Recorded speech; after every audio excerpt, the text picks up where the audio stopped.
मेरे प्यारे साथियों, चैनल मेरा नया है, इसे ज्यादा से ज्यादा लाइक करें, वीडियो आपको अच्छी लगे तो शेयर करें। चैनल पर अगर आप लोग नए हो तो इसे सब्सक्राइब करें। काले लाल रंग के हमें मृतभांड मिलते हैं जो कि हल्के भूरे रंग के रंगे हुए थे। ठीक है, उनके ही अवशेषों के आधार पर हमें पता चली कि दक्षिण भारत में 1100 ईसा पूर्व लोहे काल के साक्ष्य मिलते हैं।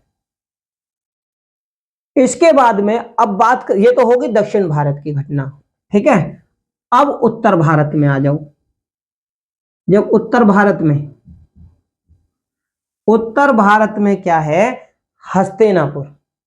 अब लोहे काल चल रहा था और दक्षिण भारत की जानकारी हमने जुटा ली। अब आते हैं हम उत्तर भारत में।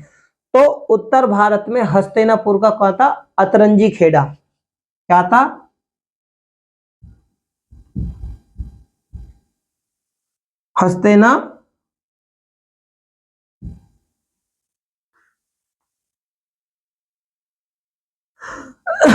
हस्तिनापुर का क्या था, अतरंजी खेड़ा। ठीक है जी,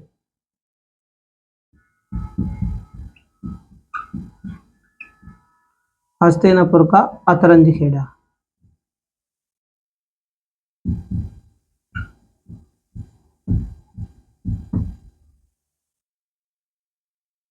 उत्तर भारत में हस्तिनापुर का अतरंजी खेड़ा जो कि एटा जिले में है। ठीक है, एटा जिले में था। अब यहां से हमें लोहे के साक्ष्य मिले।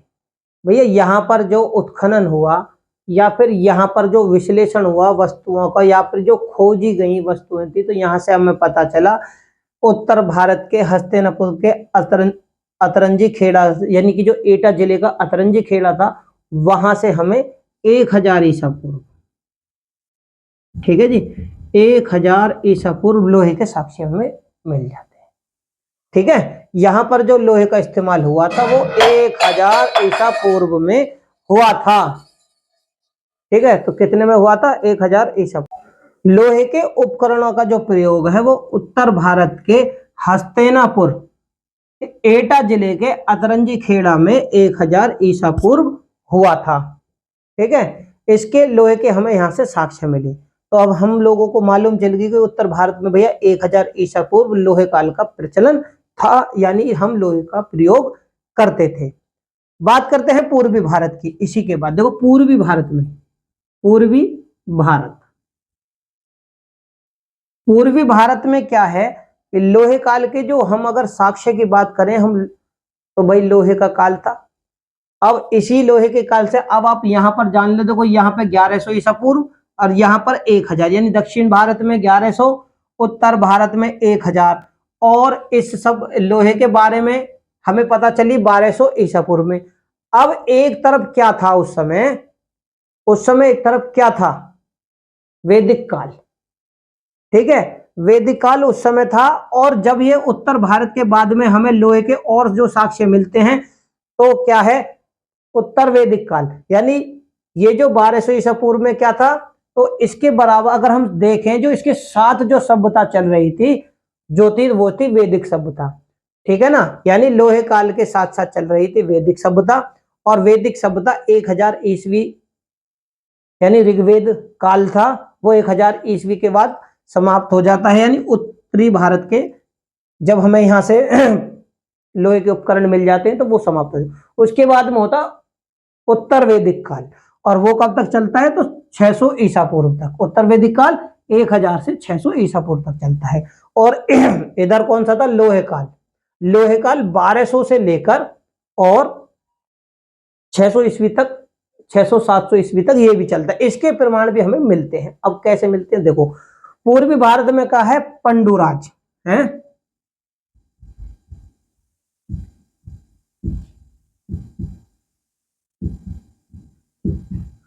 ये है पूर्वी भारत का वो क्षेत्र जहां से हमें लोहे के उपकरण मिले थे, लोहे के साक्ष्य हमें मिले थे।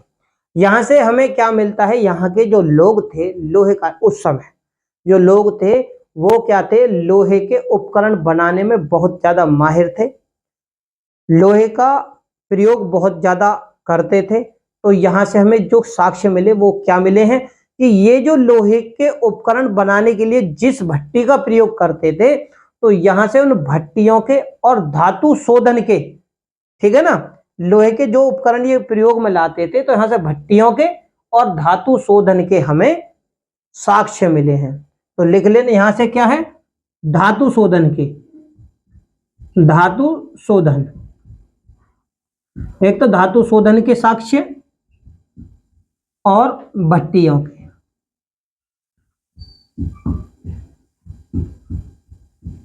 ठीक है, यहां से हमें इस चीज इनकी जानकारी मिल जाती है। ठीक है, अब ये जो यहां पर इस्तेमाल हुई थी धातु शोधन की भट्टियां, ये जो उपकरण हुए थे कितने साल पुराने हैं, तो देखो ये 750 ईसा पूर्व के हैं। मैंने आपको बताया ना, तो एक तरफ जब लोहे काल चल रहा था, तो उसी तरफ दूसरी तरफ उनके बारे में भी हम जानेंगे कि वैदिक सभ्यता थी, वैदिक सभ्यता के अंदर हम ऋग्वेद, और उसके बाद में उत्तर वैदिक काल, इधर चल रहा था हमारा लोहे काल। ठीक है, तो ये कब तक के थे, यहां से जो मिली धातु शोध यानी धातुमल के साक्ष्य और उन भट्टियों के जिनमें ये उपकरण बनाते थे, यानी अपने लिए इस्तेमाल करने के लिए जो इन्हें उपकरण तैयार करते थे, उसके हमें साक्ष्य यहां से मिलते हैं, जो कि 750 ईसा पूर्व के हैं। ठीक है ना।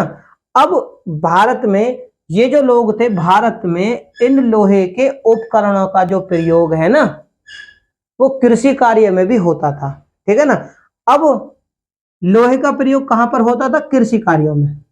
ठीक है ना, कृषि कार्यों में भी लोहे का प्रयोग होता था। कब से होता था, तो ये जो कृषि कार्य में लोहे का प्रयोग होता था, तो यह इसके जो साक्ष्य हमें मिले हैं, वो साक्ष्य हैं 800 से 700 ईसा पूर्व में।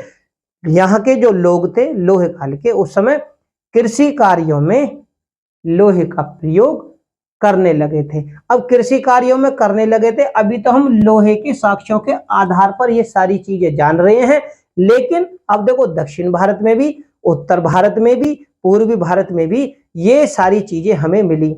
अब ये सारी चीजें मिली, तो इनका समय के अनुसार अगर हम देखें, तो उस समय एक तो ऋग्वेद काल और उसके बाद में उत्तर वैदिक काल भी शुरू था। तो यहाँ के जो लोग थे, एक तरीके से आप कह सकते हैं कि वो लोहे के साक्ष्यों से भी परिचित थे, और परिचित होने के साथ साथ वो इन उस समय यहां पर जो मिले इन बर्तनों का भी प्रयोग करते थे, और कृषि कार्यों में लोहे का भी प्रयोग करते थे। ठीक है, इस चीज की पुष्टि, अब आप कहोगे भैया ये सारी जानकारियां मिल गई, लेकिन इस चीज की पुष्टि और कौन करता है, तो बौद्ध ग्रंथ है। क्या है, बौद्ध ग्रंथ। बौद्ध ग्रंथ जिसका नाम है सुत्तनिपात, है ना, क्या है, सुत्तनिपात।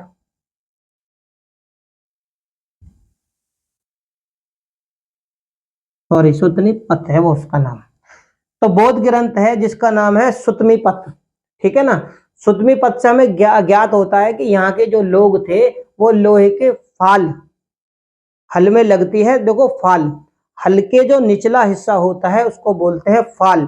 तो लोहे का जो फाल था, उसका तापन, और उसे बनाने के लिए तापन क्रिया से ये लोग परिचित थे। इसकी पुष्टि कौन करता है, बौद्ध ग्रंथ सुत्तनिपात। यानी कृषि कार्यों में हल के नीचे लगने वाला लोहे का फाल और तापनशील जिस तरीके से वो बनता था, उसका प्रयोग यहाँ के लोग करते थे। ठीक है जी। अब बात करते हैं कि हमें यहां से लोहे काल के और कौन कौन सी चीजें मिली हैं। तो देखो भैया, लोहे की जो हमें और बहुत सारी चीजें मिली, उसमें मिले हैं लोहे की चपटी कुल्हाड़ियां, लोहे की चपटी कुल्हाड़ियां, बर्तनों के स्टैंड, लैंप के स्टैंड, तस्तरियां, लटकने वाली लैंप, और तीरों के क्या मिले हैं, तीरों के फलक, तीरों के फलक जो लोहे के हैं, लोहे काल से मिले हैं, तो ये इंपॉर्टेंट बन जाते हैं। ठीक है जी। बरछे के फलक, बरछे के फलक। दूसरा यहां से खुरपी, छैनी, बेलचा, दरांती, ये सारे औजार भी हमें लोहे के उपकरण हैं जो कि हमें लोहे काल से मिलते हैं। और एक सबसे ज्यादा की यहां पर देखो सीप की, सीप जड़ी हुई कह सकते हो उसे, सीप जड़ी हुई कुल्हाड़ी। क्या है जी?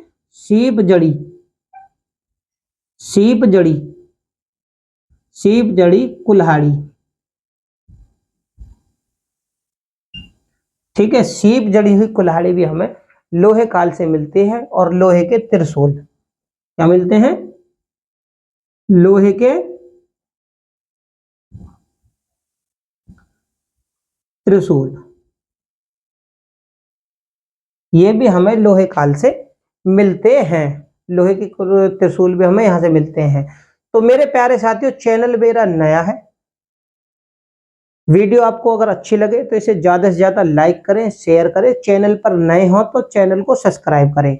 मेरे प्यारे साथियों, मुझे लगता है लोहे काल से महत्वपूर्ण संबंधित जो भी तथ्य थे वो सारे मैंने आप लोगों के सामने रखे। ठीक है, इससे ज्यादा मुझे नहीं लगता कि पेपरों में इससे ज्यादा कुछ पूछा जाएगा।